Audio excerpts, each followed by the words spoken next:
Hi, my name is Montez, and I am somebody. What's up, Montez? How are you doing today? I'm good, man. I'm good. Can't complain. That's what's up. So tell me, who is Montez? Man, Montez is a minister of the gospel, an entrepreneur, a visionary, a son of the Most High, and just somebody who desires to make a change in people's life.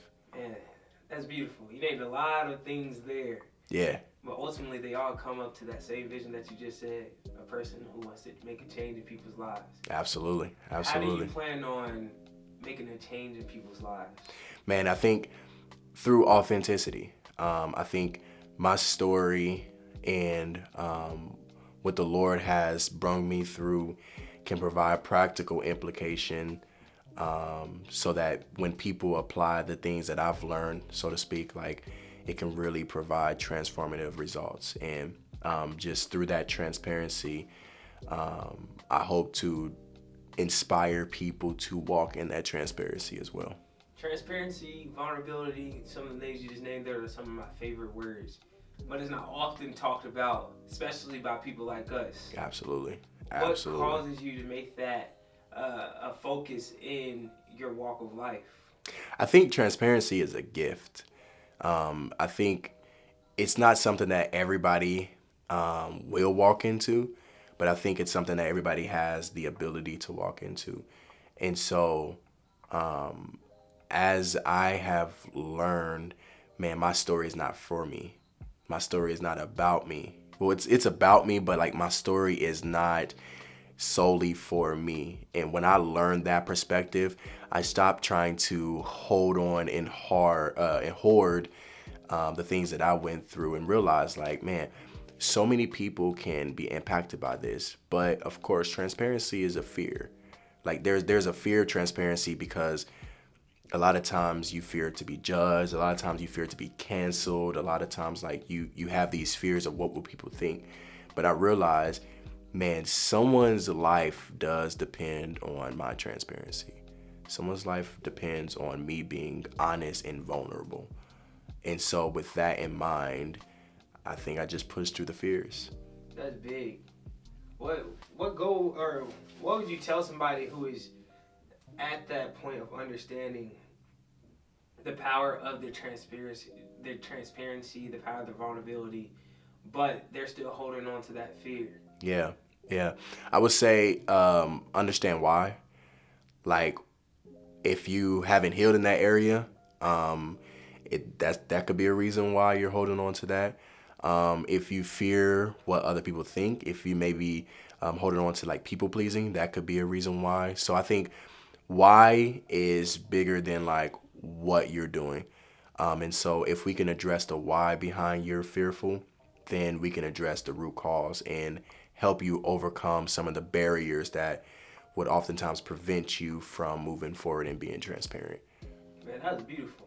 There's a Yeah, lot in there for sure.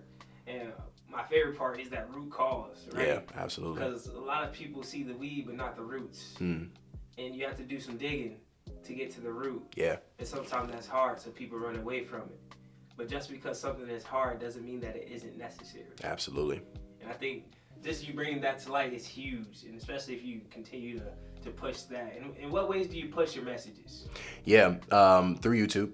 I have a channel called Infinite Grace TV, The Journey, as I hope to inspire people to unpack themselves and to walk through the journey of becoming whole.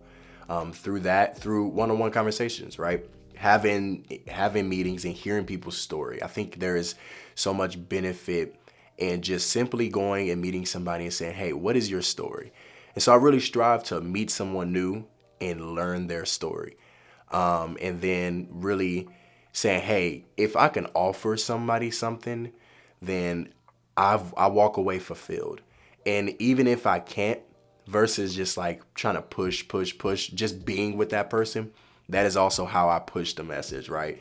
Because so many people go into relationships trying to fix people, but then not just exist and be with that person. So the message is still pushed even if I never share about Infinite Grace, even if I never share about the message, but I just be with that person to hear their story.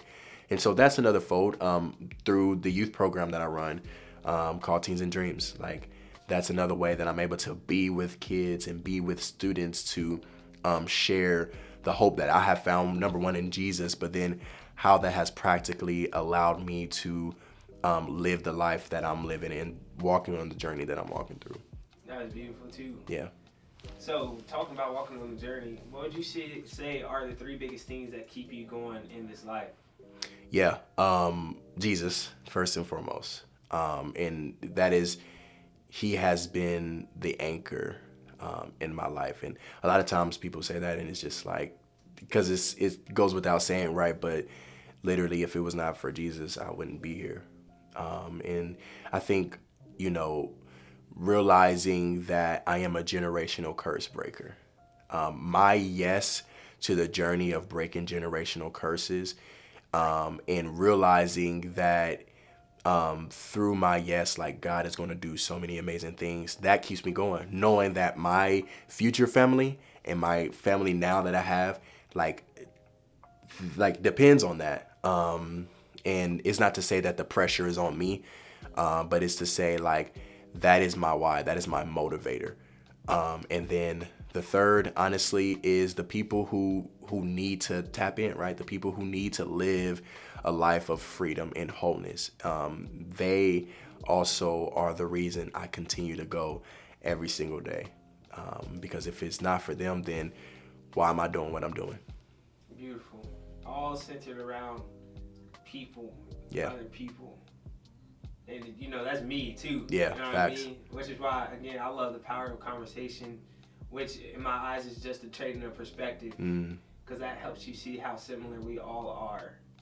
And I think the more we understand that, the better we treat each other. Because nobody wants to treat themselves bad. Yeah. So if you can see yourself in somebody else, you can treat that person better. Yeah.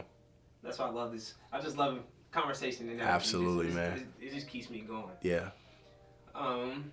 If you had a chance to tell the whole world something, what would you tell them? Man,